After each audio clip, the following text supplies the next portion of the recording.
Hey everybody, Zee Garcia here, and today we're taking a look at a small 2 to 4 player card game, Seals.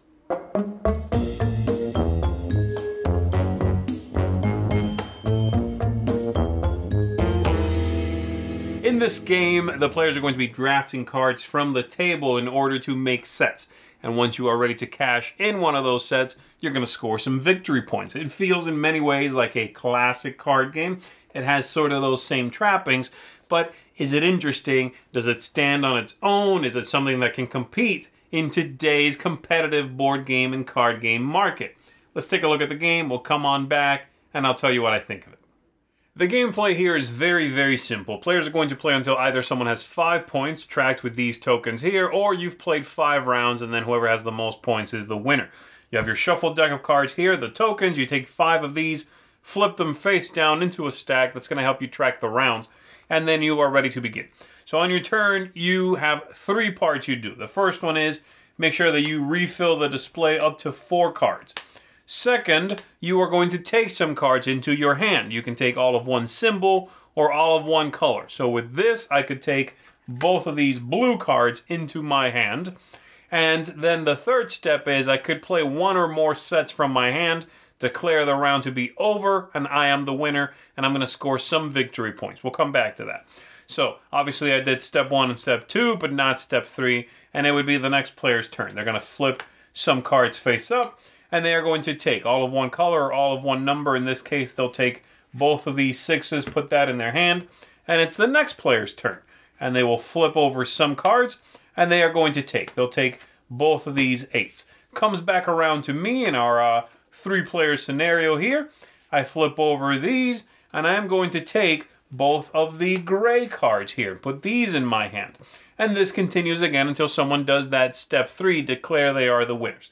So there are 4 different combinations that you can choose to declare that you are out, you're done, and score some victory points. And you could theoretically play more than one of those in a turn, right? When you declare you're done, you could play multiple sets, scoring multiple victory points for those, though that's fairly rare.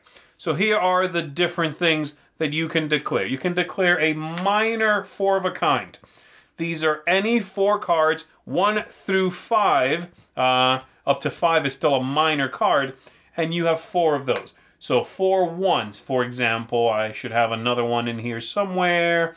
Let's find that so you can see what I'm talking about. So there you go.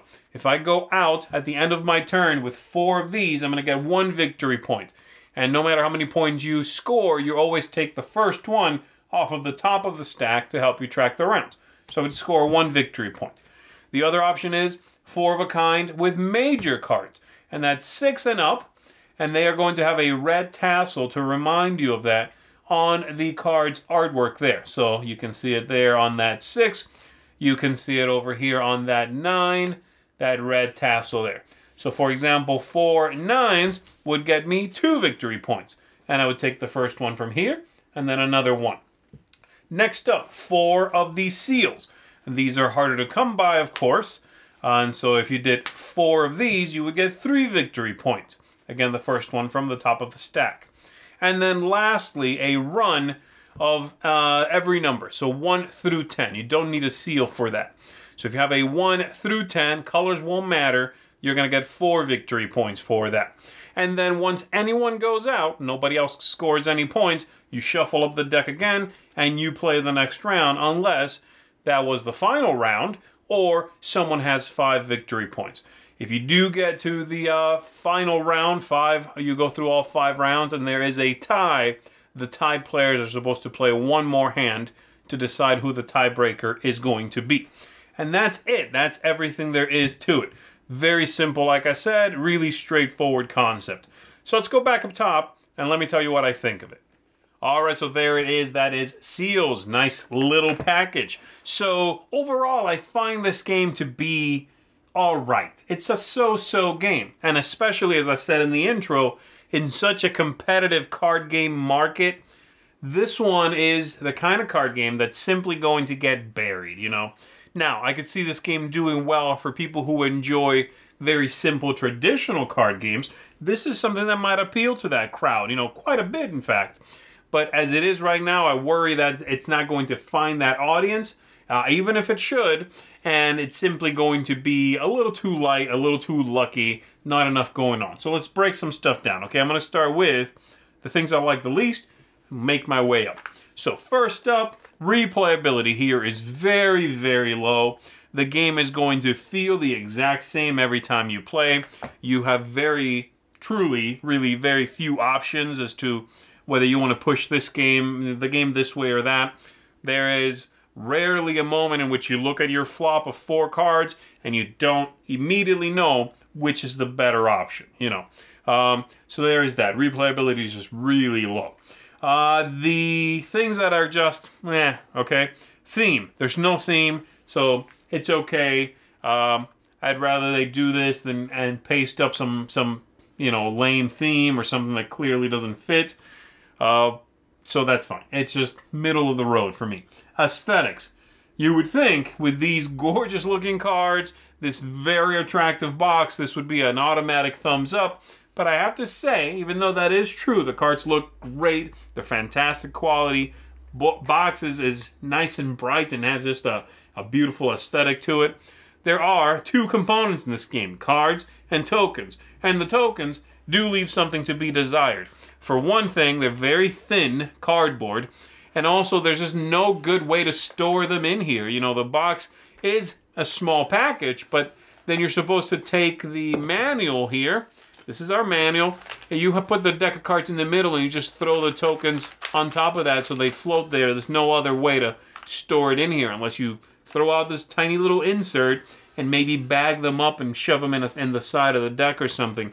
So that's kind of lame, you know. There's very little to concern themselves with here, and yet we get these thin little tokens and no way to keep them in the box in a neat way. Next up, the tactics and strategy and luck.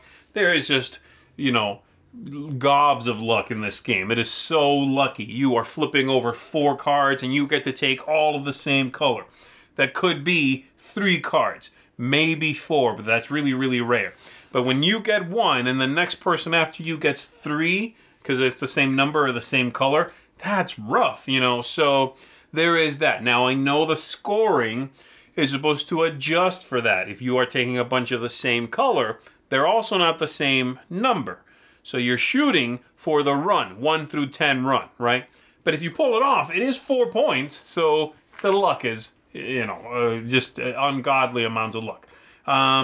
Lastly, the 2 things I did think were, you know, good in this package. Game's short. Now, it's not 15 minutes short, which is what the box says. 2 to 4 players, 15 minutes. It's not 15 minutes. But it is a short game.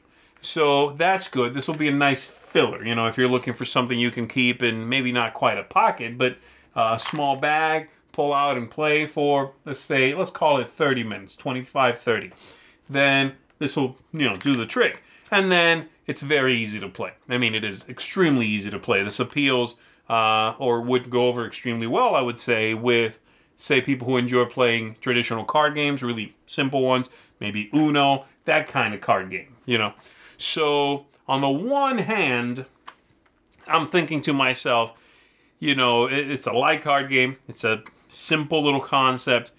What's wrong with that, right? This is okay for people who want that, who want a different light card game.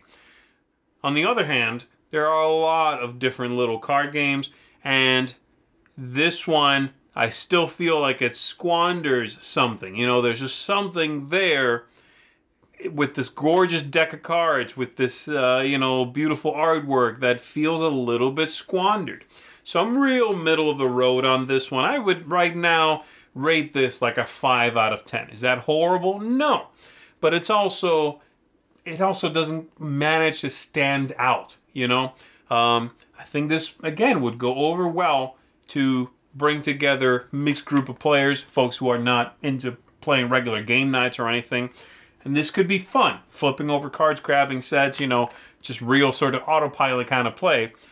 But it does feel like a missed opportunity, and I just cannot recommend it more than that, or feel more strongly than that, than, you know, a 5 out of 10. So there you go. That is Seals. If it sounds fantastic to you, if you adore the artwork, it is a versatile deck of cards, so you could always possibly play other games with that deck. I'm tempted myself.